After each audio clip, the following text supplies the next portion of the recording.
Paz, pessoal. Estamos fazendo por parte, tá? Aqui o meu celular não tem tanta memória, mas deu certinho que eu falei da primeira parte com vocês sobre a oração em público, e agora eu vou falar da segunda parte, que é a oração em secreto, ok?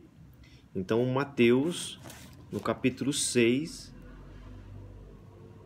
e no versículo 6, está dizendo lá: Tu, porém, quando orar, entra no teu quarto, fecha a porta e ore ao seu pai, que está em secreto. E teu pai, que vem em secreto, te recompensará. Tu, porém, quando orar, entra no teu quarto, fecha a porta e ore ao teu pai, que está em secreto. E teu pai, que vem em secreto, te recompensará.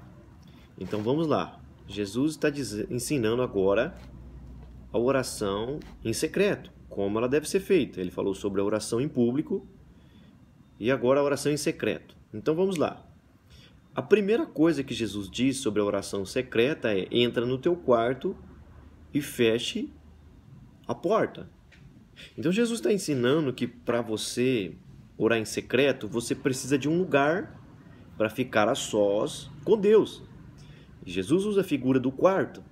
Então ele diz: entra no teu quarto, fecha a porta e fale com o seu pai que está em secreto. E o seu pai que está em secreto te recompensará. Então a primeira coisa que Jesus está ensinando sobre a oração em secreto, você precisa de um lugar para se encontrar com Deus. Um lugar onde você entra, você fecha a porta e ninguém vai te incomodar ali. Você vai ficar aquele tempo a sós com Deus.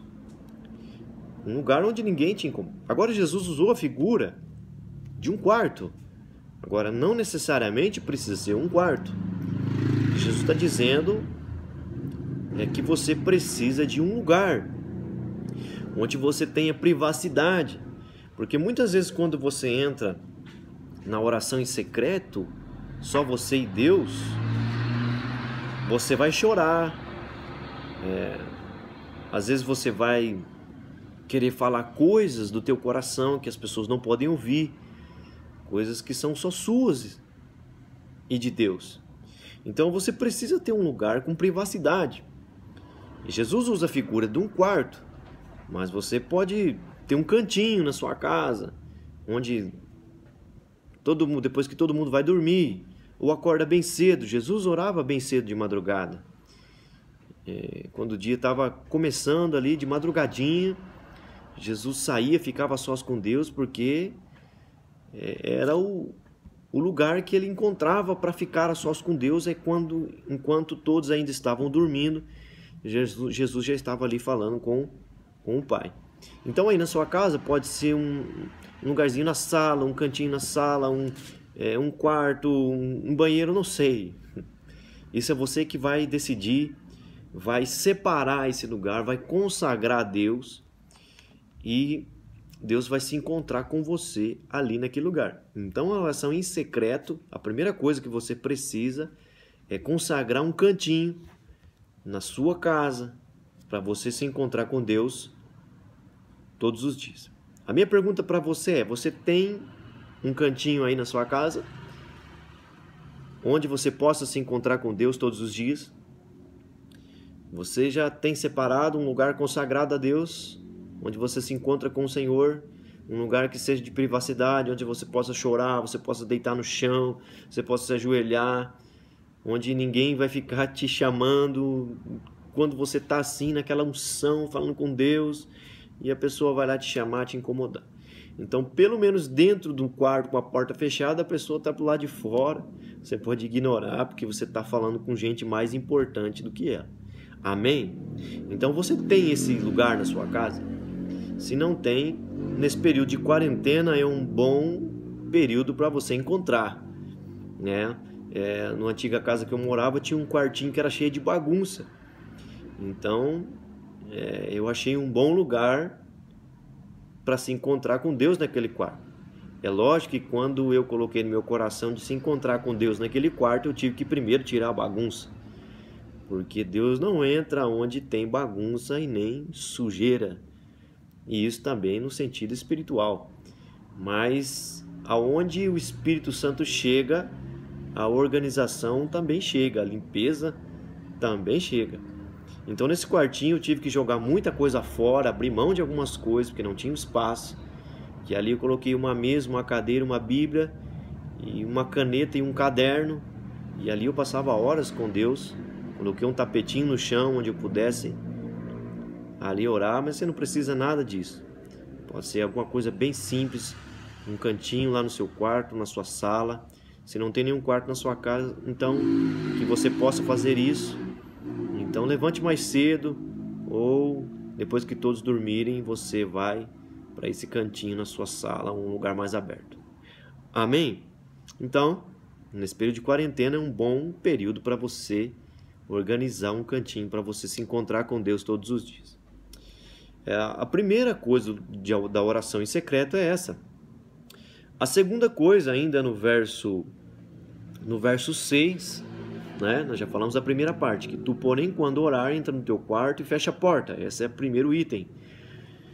O segundo item da oração em secreto é na continuação do versículo que diz: e orarás a teu pai que está em secreto, e teu pai que vê em secreto te recompensará.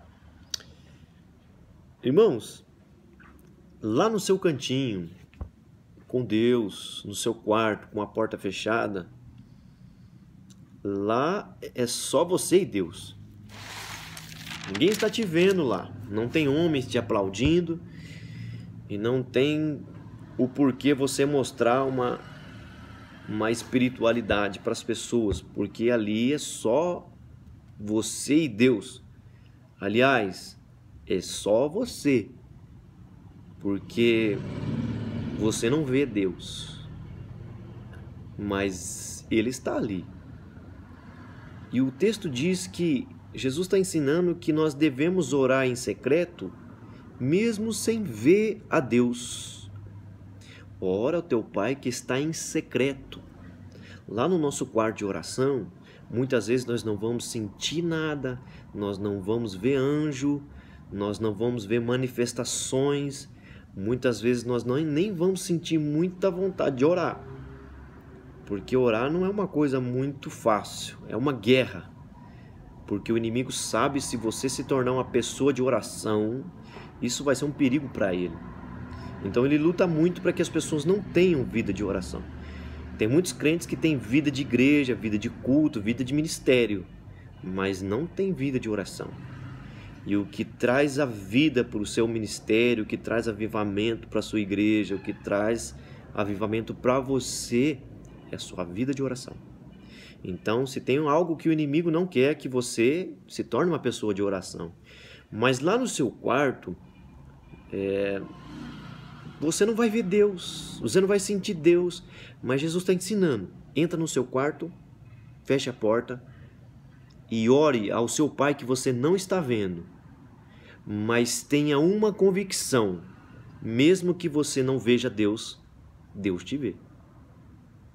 O versículo diz assim: ore ao teu Pai que está em secreto, que você não vê, e o teu Pai que vê o seu secreto. Isso é poderoso, não é, irmãos? Então eu estou orando a Deus em secreto, eu não estou vendo Deus, muitas vezes não estou sentindo Deus, mas a questão é que quando eu entro no meu quarto, eu me fecho para falar com Deus, Deus vê o meu secreto. E por causa disso, Ele vai trazer uma recompensa sobre as nossas vidas. O teu Pai que vê o seu secreto te recompensará. Veja bem, agora a recompensa não vem de homens, até porque não tem pessoas ali. A única recompensa que você pode receber quando você entra no teu quarto sozinho e fecha a porta é de Deus. Porque por que você vai entrar dentro de um quarto, orar para um Deus que você não está vendo, se não for para receber a recompensa dele? Não é? É a única pessoa que pode te recompensar é o próprio Deus, porque Ele é o único que está te vendo lá. Pode ser que a tua esposa, o teu marido, sabe que você está lá, mas você não está fazendo isso nem para eles, porque muitas vezes eles estão lá batendo na porta do quarto querendo que você faça alguma coisa. Então você está ali fazendo para Deus, então com certeza o Deus que vê o seu, assim, o seu secreto, vai te recompensar. Amém? Então, o segundo item sobre a oração em secreto é que quando eu entro no meu quarto em secreto, Deus vê o meu secreto e sabe que eu estou fazendo isso para Ele, então Ele me recompensa. Então, quando eu faço em secreto, eu recebo a recompensa de Deus. Amém? Terceiro item sobre a oração. E está no versículo 7, do capítulo 6 de Mateus, que diz assim: E orando não usei de vãs repetições, como os gentios, porque presumem que pelo muito falar serão ouvidos. Versículo 7 do capítulo 6. Orando não usem de vãs repetições, como os gentios, porque presumem que pelo seu muito falar vão ser ouvidos. Terceira lição que Jesus ensina sobre a oração.